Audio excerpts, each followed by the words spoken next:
저주를 선택하느냐. 순종하느냐 불순종하느냐. 하나님을 따라서 하나가 되느냐 사탄을 따라서 하느냐. 이 둘 중에 하나의 결과가 우리에게 온다. 그래서 여기 보니까 물로 씻어서 정결케 하는 뜻도 있지만은 insensitive. 하나님의 토라의 말씀을 듣는 귀가 없어가지고 둔한 상태.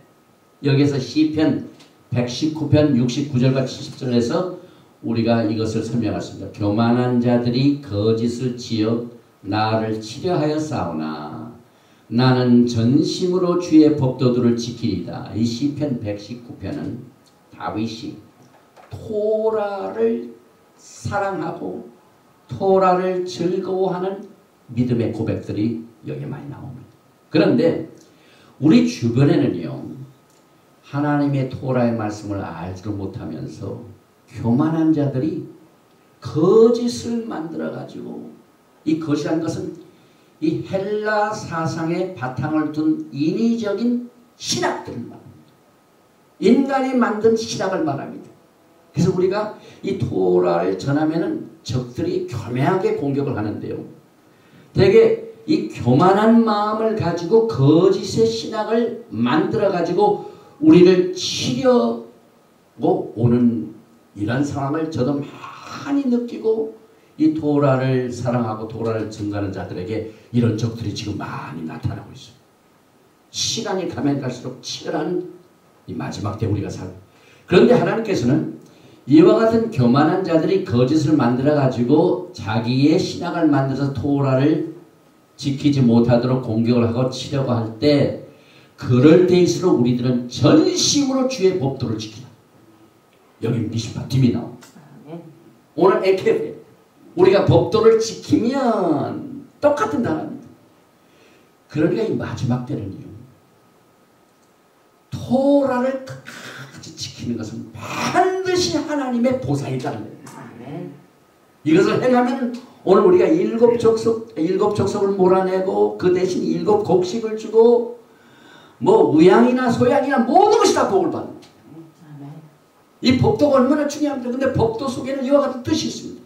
그리고 그 다음에 70절 보니까 시편 119편에 그들의 마음은 살찌어서 기름덩이 같으나 나는 주의 법을 즐거워하나이다. 여기에 법도를 우리는 마지막 때 전심으로 지킬 뿐만 아니라 엔조야, 즐거워해. 저는 이번에 지난 주말에 엄청난 토라의 복을 즐기고 왔습니다. 뭐 전국에서 특별히 그 여성 히브리 뿌리를 사랑하는 분들이 와가지고 참 토라의 말씀을 가르치는데요. 이번 여성 그 스피커들이 거의 히브리 말을 그렇게 잘하더라고요. 그 다음에 히브리 뿌리의 위력을 아는 사람들이 많이 왔어요. 그 강의 하나마다 참 그 히브리 뿌리의 그 박식한 그 지식을 가지고 단어 하나를 설명하는데, 이 에케오의 내용도 제가 많이 여기서 숲속에서 거기서 설교를 준비합니다. 그런데 이 토라를 즐거워한다는 데는 굉장한 또 의미가 있습니다. 히브리 말로 delight, 우리가 이 토라를 즐거워한다, 이 말을 히브리 말로 샤아라고 하는데, 이 샤란 뜻이요, 이렇게 어루만진다. 그 다음에 뭐 바르다, 세멘트를 바르다, 페인트를 바르다. 그 다음에 눈이 먼다는 뜻도 있어요. 우리가 이 생각을 해볼 적에 우리는 토라뿐만 아니라 하프타라인 복음서 있지 않습니까? 예수님께서 눈먼 소경을 고치고 광명을 주실 적에 어떻게 하셨습니까? 제일 먼저 진에게다가 침을 발라가지고 그걸 눈먼 자의 눈에다가 딱 발랐더니 결과가 어떻게 됩니까? 보게 됐죠. 바로 이 말입니다. 진흙은 말씀이 육신이 되어 오신 예수와를 말합니다. 그 진흙 예수와 토라를 눈먼 자의 눈에다가 발랐더니 광명을 본다 이 말입니다. 마지막 때에 이 토라, 말씀이 살아계신 토라, 이 토라를 진흙과 같이 우리의 눈에 눈먼 눈에 바르면은 그때부터 보기 시작합니다. 이것이 토라의 위력입니다. 그래서 요한복음 9장 6절에도 이 말씀을 하시고 땅에 침을 뱉어 진흙을 이겨 그의 눈에 바르시고, 우리가 토라를 하면은요, 왜 예수님께서 하필이면 침 바르고 더러운, 위생적으로 눈에 가시가 들어간다든지 먼지가 들어가면 비위생적일 텐데 흙에다가 침에다가 왜 이렇게 깨끗이 못한 것을 바르셨을까? 그러나 그 뒤에는 토라를 통하여 엄청난 뜻을 냅니다. 이게 전부 샤라는 뜻에서 옵니다. 즐거워한다는 뜻입니다. 그래서 여러분과 저는 이 토라의 말씀 하나하나가 마지막 때 신부들이 온전한 예수와의 구속의 계획을 알고 구속의 메시지를 깨닫고 그 구속의 모든 방향을 올바로 잡는 인스트럭션, 지시사항입니다. 오늘 이번 우리가 공부하고 있는 토라 포션도 46째. 그런데 히브리 사상에는요, 버릴 게 없어요. 구석 걸리는 게 다 뜻이 있어요. 46 이게 무슨 뜻입니까? 원래 이 46이라는 이 단어가 히브리 말 속에는 깊은 뜻이 있습니다. 여기에 보니까 DNA 사진 나와 있죠.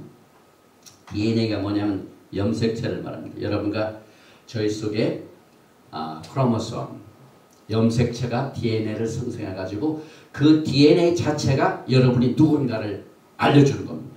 그런데 이 히브리 말로 이 염색체를 대변해 주는 것 속에 염색체가 전부 우리 사람 속에 46개가 있습니다.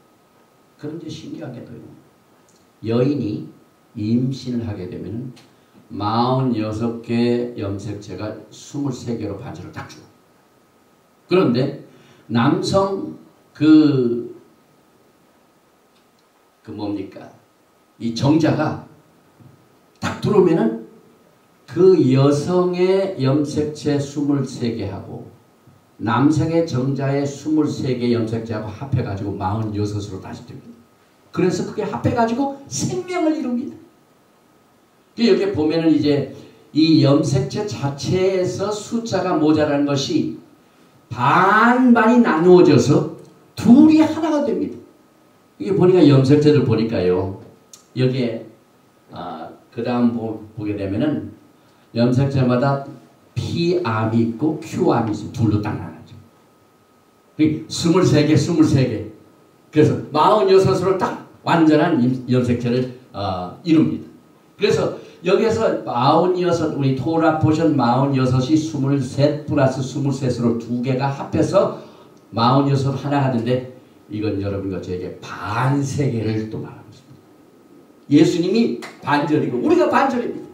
그래서 우리는 반세계를 가지고 하나님 앞에 속죄를 드려서 예수님과 함께 연합해가지고 결혼해서 영광으로 이끄는 이 구속의 계획을 토라 포션 46이라는 숫자 속에서도 우리가 발견하게 됩니다. 그리고 예수와로 여러분과 저의 염색체에 예수님의 DNA가 딱 여러분을 합하면은요, 여러분 속에 있는 DNA가 회복을 합니다. 그래서 이 염색체 자체가 하나님께서 속전을 설명해주는 반세계의 그림이 된다. 그래서 하나님께서는 토라 회복을 통하여 우리들의 DNA를 회복하시고 예수와의 이미지로 회복을 하신다는 겁니다. 우리 속에 있는 DNA가 지금 병들어 있죠. 죄로 병들어 있고 마귀의 공격으로 병들어 있고 육신의 병으로 공격이 되어 있고, 그런데 하나님께서는 토라의 말씀을 통하여 그 속에 있는 DNA는 하나하나 누구의 모습으로 바뀐다고요? 예수와의 이미지, 예수님의 모습, 예수님의 DNA로 여러분들 한 사람 한 사람을 전부 다 회복시켜 주십니다. 이번에 제가 강사로 오신 분이 아주 획기적인 말을 하는 걸 제가 들었어요. 왜냐하면 히브리 언어가요. 히브리 단어로 말할 적마다 창조적인 역사가 일어나는데 원래 우리 사람의 몸이 물로 많이 형성돼 70%. 그런데 히브리 언어는 노래와 같아서 또 어떤 사람들은요 하나님께서 이 세상을 창조하실 적에 빛이 있으라 공창이 있으라 할 때 노래를 부르셨대요. 히브리 언어가 그렇습니다. 창조적인 역사. 그래서 히브리 언어로 축복을 해주면 우리 속에 있는 물이 거의 많은 부분에 막 진동이 임합니다. 진동. 그래서 창조적인 질서가 안 돼 있는 부분들이 토라의 생명의 말씀이 히브리라는 언어를 통하여 치료를 가져다 줍니다. 그래서 잘못된 DNA, 병들은 DNA가 하나하나 치료를 받는 역사를 기대하라 하는 얘기를 들을 적에 제가 큰 도전을 받았습니다. 그래서 우리 사실 토라 말씀을 사랑하고 전하는 사람들은요. 첫째, 예수와를 사랑하는 사람들입니다. 예수와를 사랑하는 데는 굉장한 그 에너지가 필요하죠. 그 에너지가 뭡니까? 열심히 토라를 공부해야 돼요. 막 파고 막 예수님을 아는 그 열정적인 패션이 있어야 돼요. 사실 이번에 The Passion for the Truth 지금 마지막 때에 토라의 회복으로 가장 인기 있는 젊은 프리처, 젊은 짐 스탠리라는 사람이 있어요. 저 미주리 주인. 그런데 그 짐 스탠리가 지금 우리 팟캐스트의 넘버원. 전 세계 있는 사람들이 그분의 토라 포션 메시지를 가장 인기 있게 들어요. 그런데 그 짐 스탠리의 어머니가 오늘 강사로 왔어요. 이번에 팸 스탠리라고. 그래가지고 우리 전명장사 사진도 찍었는데 그 짐 스탠리 어머니는요. 예수를 사랑하는지 몰라요. 그래서 그 막 패션을 설교를 하는데 자기는 너무너무 예수님이 사랑하고 예수님이 너무너무 막 보고 싶고 그 다음에 막 예수님이 나의 사랑을 예수님 앞에 나타낼 것이 무엇일까 하다가 직접 막 키스를 하는 정도로 그렇게 강력한 이모션을 가지고 사랑을 해야 된다. 우리가 이 땅에 살면서도 사랑하는 사람들에게 입맞추는데 시편에 보면 아들에게 키스하라는 말이 있지 않습니까? 우리가 예수와를 사랑하는 그 열정을 아끼지 말아야 되는데 우리는 예수와를 키스를 해야 됩니다. 이런 패션으로 가르치더라고요. 똑같은 그 피를 받아가지고 지금 짐 스탠리가 그걸 가르쳐요. 8년 전에 처음에는 어머니가 토라 포션을 막 가르치고 히브리프를 가르치는 거야. 아니 어머니 잘못됐다 그러는 사람이 그 아들이 지금 완전히 뒤집어져가지고 이번에 그 토라 투 더 네이션 거기 방송에도 나오고요. 그때 이메일을 보니까 거기에서 아이덴티티 크라이스라는 그 DVD를 만들어가지고 도대체 우리가 신분이 무엇인가? 그리스도 안에서 성도들은 신분을 지금 잃어버렸대요. 그런데 그 신분이 어디에서 주소를 찾느냐? 히브리 뿌리에서 찾았다는 거예요. 히브리 뿌리에서. 그 중에 하나가 또 로마서 11장에 나와 있는 감람나무인데요. 우리가 참 이스라엘과 관계가 없는 것처럼 그동안 그렇게 여겼지 않습니까? 그런데 왜 하나님께서는 로마서 11장에 감람나무가 있는데 하나는 찬감람나무고 하나는 돌감람나무.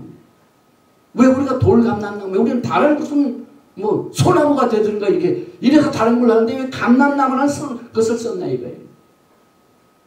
여러분과 저의 아이덴티티도 감람나무로 있다가 10지파가 하나님의 토라를 버리고 다 뿔뿔이 헤어졌지 않습니까? 그래서 돌감람나무. 그래서 그 와일드 알리브랜드 와일드한 이 돌감람나무가 토라로 뿌리를 다시 회복해가지고 돌아옵니다. 그래서 찬감람나무도 다시 감람나무로 접붙임을 받아야 되고 돌감람나무도 교회도 다시 접붙임을 받아 돌아야죠. 이것이 마지막 때에 교회가 토라를 회복하여 자기의 뿌리를 찾는 거다. 이걸 지금 강조하고 있습니다. 그래서 이번에 오신 그 훌륭한 분들이요. 짐 스탠리, 그 다음에 팸 스탠리, 그런데 그 강사가 자기 친정 어머니가 데려왔어요. 3대 되더라고 3대. 히브리 뿌리가. 또 이번에 그 젊은 여성 가운데 저 미시시피에서 만나 from heaven이라는 미니스트리에서 같이 사역하시는 여자 아주 젊은 여성 목회자인데요. 이 히브리 뿌리에 막 그 파고 파는 이 히브리 뿌리, 히브리 언어를 통해 가지고 이 토라 포션을 가르치는데요. 얼마나 막 열정을 가지고 그 파는데요. 이번에 우리가 전명자 목사 저 큰 도전을 받고 왔어요. 이야, 저렇게 하나님의 말씀을 파도 끝이 없을 정도로 이 깊이 있는 하나님의 말씀. 왜 진작에 젊었을 때 이것을 깨닫게 하시지? 이렇게 다 리타이어 때가 돼. 우리는 사실 리타이어 나이인데 예전보다 더 바쁘게 만드신다고. 근데 그 자매님 브리처도요. 예, 목사님도 브리트니 스칸 목사님도 자기 어머니가 돌아왔어요. 세대가 신명이 말씀대로 내 아들들에게 자녀들이 앉았을 때든지 섰을 때든지 길을 걸어갈든지 강론할 것이며 이만큼 이 토라의 말씀이 위력이 있다는 사실을 다시 한번 제가 도전을 바꿨습니다. 그래서 우리가 토라의 말씀을 히브리 언어로 받을 때 우리 속에 있는 DNA가 회복이 된다. 아멘. 지금 과학이 그것을 증명하고 있다. 과학. 그래서 이 염색체 DNA를 통하여 우리가 오늘 이 에케브라는 말이에요. 이 에케브는 이와 같은 하나님의 법도를 우리가 지킨 결과가 그렇게 된다 하는 사실을 다시 한번 깨닫게 됩니다. 그리고 오늘 이 토라 포션이 46번째 글자 토라 포션뿐만 아니라 데바림 신명기 강해로서는 3번째 강입니다. 그런데 하나님께서 며칠날 우리를 일으키신다고요? 호세아 6장 2절에 여호와께서 이틀 후에 우리를 살리시며 셋째 날에 우리를 일으키시리니 우리가 그의 앞에서 살리라. 히브리 글자는요, 거기에 숫자도 있고 거기에 뜻도 있고 그림도 있고 그 다음에 색깔도 있고 하여튼 히브리 글자는요 하나 가지고 막 얼마나 하는 일이 많은지 몰라요. 요즘 스마트폰이 그러지 않습니까? 옛날에는 녹음기 따로 가지고 다니고 옛날에는 또 GPS 따로 다니고 그 다음에 스톱워치 따로 가지고 다니고 또 호텔 갈 때 자명종 따로 가지고 다니고 뭐 지도 옛날에 또 여행할 때 막 지도 다 보고 따로 가지고 다니고 많이 따로 가지고 다니는 것을 스마트폰이라는 것을 하나에다가 다 집어넣어 버렸어요. 히브리 말이 그래요. 히브리 단어는요 숫자도 있고 색깔도 있고 뜻도 있고 그 속에 다 들어가 있어요. 그 세 번째 데바림 신명기 강에 3이란 말이 긴말입니다. 긴말. 보니까 글자가 어떻게 되어요? 긴말. 사람이 이렇게 고개를 숙이고 발꿈치를 잡니다. 발꿈치. 에케프가 발꿈치라는 뜻입니다. 하나님의 법도를 여러분과 제가요 이 마지막 때 잡을 줄 알아요. 그래서 과거에 야곱이 에서의 발꿈치를 잡은 것은 우리가 그것 때문에 발꿈치를 잡은 자 서프란터 그는 사기꾼이다. 이게 헬레니즘 신학에서 그렇게 야곱을 공격을 했어요. 장자권을 뺏으려고 사기를 치고 그래서 사기꾼이다. 그런데 히브리 사상이 그렇지 않아요. 사실 원래가 리브가 어머니 뱃속에 2씨가 있지 않습니까? 그래서 하나는 사탄의 씨고 하나는 약속의 씨입니다. 야곱의 후손을 통하여 유다 족속 메시아가 오시지 않습니까? 그래서 이 사탄이 그 좋은 그 후손을 막 때리려고 하는데 그것을 피하게 하죠. 그래서 사실 야곱이 에서의 발꿈치를 잡은 것은 에서가 야곱의 머리를 치려고 하기 때문에 그런 거예요. 나중에 창세기 3장 15절에 여자의 후손이 너의 원수가 되게 할 것이요 그가 발꿈치를 상하게 할 것이나 그러나 메시아 예수께서 사탄의 머리를 나중에 바꾸십니다. 머리를 때리십니다. 그래서 여기 긴멜이라는 뜻도 이 에케브와 같은 의미를 가지고 여기에서 역사를 하는데, 또 한 가지 히브리 말로 엘리야, 여기 엘리야라는 그 히브리 말 하나하나가 전부 수가 있습니다. 합해보니까 공교롭게도 오늘 토라 보시네 46번째 46이 나옵니다. 우리가 법도를 지켜 행하면 이런 결과가 나타난다. 하고 어떻게 연결이 됩니까? 엘리야가 언제 또 나타난다고요? 말라기서 4장 4절에 너희는 내가 호렙에서 온 이스라엘을 위하여 내 종 모세에게 명한 법 곧 율례와 미시파팀 법도를 기억하라. 오늘 너희가 법도를 행하면 에케 똑같은 말입니다. 기억하면은 기억하라. 보라 여호와의 크고 두려운 날이 이르기 전에 내가 선지 엘리야를 너에게 보내리니. 여기에 엘리야가 나옵니다. 엘리야가 뭐 때문에 온다고요? 모세에게 명한 법 율례와 법도. 오늘 에케브가 내가 법도를 행하면 하나님이 예비하신 엄청난 복을 너에게 주리라. 조건부에 똑같은 지. 이 마지막 때에 예수께서 엘리야를 보내셨습니다. 이 법도를 기억해 가지고 이것으로 신랑을 맞이할 준비를 시키시는 이 마지막 때의 종말의 메시지가 여기에 숨어 있습니다. 그래서 사실상 예수와의 오심을 신부들이 어떻게 준비할 것인가, 이것은 토라가 필수인데, 토라를 잘 알지 못한 사람들은요 그냥 금식을 해서 하나님 앞에 기도하시기 바랍니다. 이 마지막 때